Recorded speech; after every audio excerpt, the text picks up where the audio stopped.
Well guys, long time no see, very long actually, but hopefully we're going to remedy that and we're going to try and get back to this once a week anyhow. We're also, as you know, for the last, since Eagle Ridge Survival started the YouTube page, we've been working off a phone, just solely a phone, and I know the microphone, it can be a problem and sometimes people can't hear, but we're trying to put a fix on that as well, and we're going to try and give you better quality videos, at least with better audio. So what we're doing today, we're not bashing or banging or making anything or teaching anything, we're just discussing knives, and it's something that constantly comes up on courses when I'm teaching them. And what I have here today is an option of 3 survival knives, bushcraft knives, call them what you like. I call them survival knives because any of these 3 knives here today can be used to prolong life and extend life. Therefore, in my thinking, they are survival knives. And what you will notice, and it's one of my school of thoughts, or the propensity of carrying a survival knife, there are no 10-inch bladed knives here today, for the simple reason, is a 10-inch bladed knife a good survival knife? Oh yeah, it absolutely is. Something like a large kukri or a large full tang bowie or something like that, fantastic survival knife. But the problem lies within knives like that is, are you going to carry such a knife on you when you're going out for a hike, when you're going out fishing, or when you're going out for a shot at a few rabbits?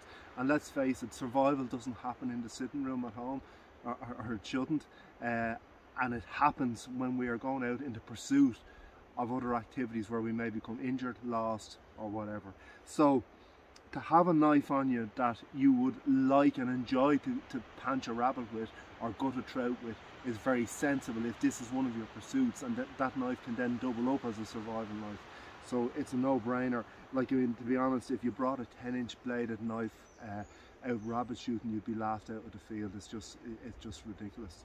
So we have 3 knives. I'm not saying that these are the 3 best survival knives in the world, but what I am saying, I have an awful lot of knives, possibly well over 300 knives. If I cough, excuse me, I'm getting over COVID, but these are the knives that I display on my course when I'm teaching people as very, very good options that you can most definitely depend your life on. And there's a variety of costs here. So I'm going to start off with my favourite knife. My favourite knife in the whole world. This is the Lt Wright Genesis. Now, 4 1/4 inch blade, A2 steel. You can see that this one has seen a lot of love. You can even tell by the sheet. It's had a lot of use and an awful lot of abuse, and yet here it is still standing. Now, what I will say, if you're picking a survival knife that has this is a 4 1/4 inch blade, but let's just say for pig iron a 4-inch blade, in my thinking, a knife that has a continuous cutting curve is not ideal, because that tip is so fragile that when you're battening you could break it off. So you have now effectively turned your 4-inch bladed knife into a 3.5-inch blade because you have to back up so far to batten. And battening is a given in survival in a temperate climate. So excuse me, a knife like this that has what some people call a Kephart tip, but it's not really a Kephart tip, it's a spear point tip, okay?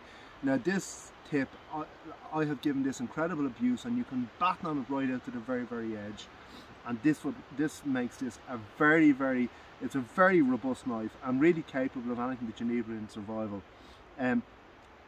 Handle, this is the most comfortable knife that I own. That broomstick handle, it suits everybody, big hands, small hands. At the end of the day, if you're going to sweep your floor at home and you pick up a broomstick, it fits everybody's hands from a child's to a giant's. And that's the thinking behind this. It's comfortable in every position. It's not predisposed to comforting in a hammer grip or a reverse grip. You can just use this. And we've got micarta, which is an inert substance, and I like this. We can hammer on this. We can, you know, it's impermeable to blood, stuff like that. It just works. Yeah, so that's the Lt Wright Genesis. The only other thing you will notice on the 3 knives here today, that I have orange paracord on all of them, and that's just for the purpose that if it drops on the forest floor, you can retrieve it.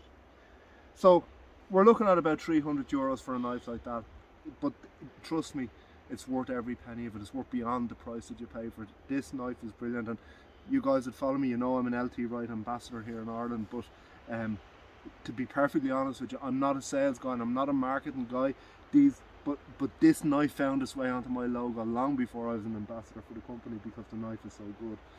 And of course, everybody knows the story. Gary put me in touch with this knife. To be honest, I overlooked it because it was quite just a normal looking bushcraft type knife. But when I actually held Gary's, I knew I had ordered. So we're at 300 euros with that. We're going to go in terms of price. The next knife, the trusty ESEE 5. This knife, you know, will not let you down. It's a 1/4 inch thick, 1095 steel, proper full tang, okay? And it's a bugbear of mine. There is a knife very, very similar to this that I broke years ago, and they look very, very similar. But the only thing is, behind the slabs of micarta on the handle of the other knife are these recesses that have been absolutely drilled out, and it's skeletonized, and I broke one of those. So not all of these knives are the same, and I'll always ensure that you're using a full tang knife. It's vital, not skeletonized. This is a big, robust knife. It has been designed for the intention of downed pilots. A lot of SEER instructors had a lot of impact in designing this knife. It's a great knife. It's a fantastic knife, yet about as big as you want to go with a knife in my thinking, but yet you can still handily gut a trout or punch a rabbit or skin a squirrel with it, okay? So and yet again, micarta scales, you know, impermeable. You can hammer on this, you can beat it, you can do what you want with it. And then again, orange paracord. So you're looking at 200 euros at that. So we have 3 knives here, varying in price from 300 euros, 200 euros and 100 euros. And here is the Mora Garberg. Really, in the world of bushcraft and survival, it probably needs no introduction. This one's seen a little bit of love, you know, too. It's also, the black version is carbon steel, but it's also available in stainless steel. Great knife, really, really good knife. Yet again, just touching on the 4-inch blade, full tang, nice sharp spine, and it's not a fancy knife. It's not a highly expensive knife. Like 100 euros is a small amount of money to pay for a piece of steel that you could actually entrust your life with. And I would with this. Any of these 3 knives, of course the Genesis is my favourite, but any of these 3 knives I would trust my life with, and these are what I recommend to the student. This is the bare minimum that you can invest in a knife, in my thinking, that you can depend your life on. Now, of course there are other knives that fit the bill, but it would be unconscientious of me to promote knives that I personally haven't used for a number of years in hard and harsh environments, because that's marketing, it's not survival education. And I can only promote the knives that I have used and tested and abused over the years. And you can see all of these have been used and abused. So guys, they're the 3 that I would pick. They're the 3 that I recommend to my students. Most people that have been through my school will be carrying one of these knives. You can see, when you look at the 3 knives, they've all been, like, they've been through the mill. These knives are not drawer queens by any stretch of the imagination. They've all, you can see there, they've all been heavily used. So, you know, don't trust a survivalist or a survival educator that has a brand new shiny knife. Like, I mean, these have been used, abused, and they are life dependable. And I would say, obviously, like, I mean, my favourite knife in the world is the Lt Wright Genesis. This knife has done everything for me.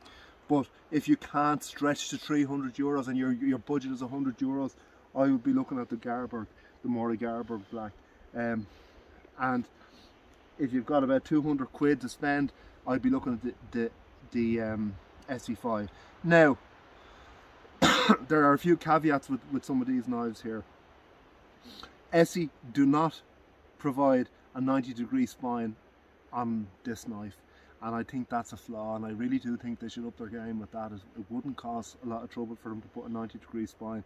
It's great for striking a ferro rod. I've put one on this here myself with a foil, so it's no big deal to put it on. But to be fair, I suppose if you're spending 200 quid on a knife, you shouldn't have to do that. But once you do that, it's great for scraping a ferro rod, but it's also good for you know, taking the scales off fish, processing tinder down to a feathery type substance that will readily accept a strike from a ferro rod. So it is an important element of a survival knife, I think, that it should have a 90-degree spine. So that's the downside of the ESEE. The downside of the Garberg is this quarter round tip. It's not fantastic for fine carving, but then it's great for skinning. But it's very robust, which is important.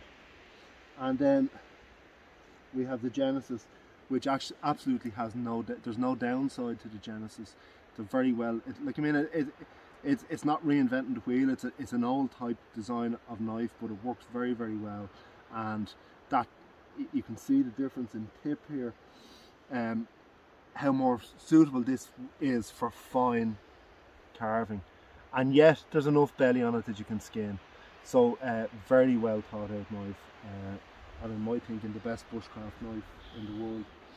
So guys, if you have any questions, give us a shout. These are the 3 knives, like I said, they constantly come up on courses, and I suppose they're my 3 favourite knives because there's something there for everybody's budget, and yet something that is strong enough that you can depend your life on, which is vital in a survival scenario. Let's forget about all this nice antler and stag and things like that.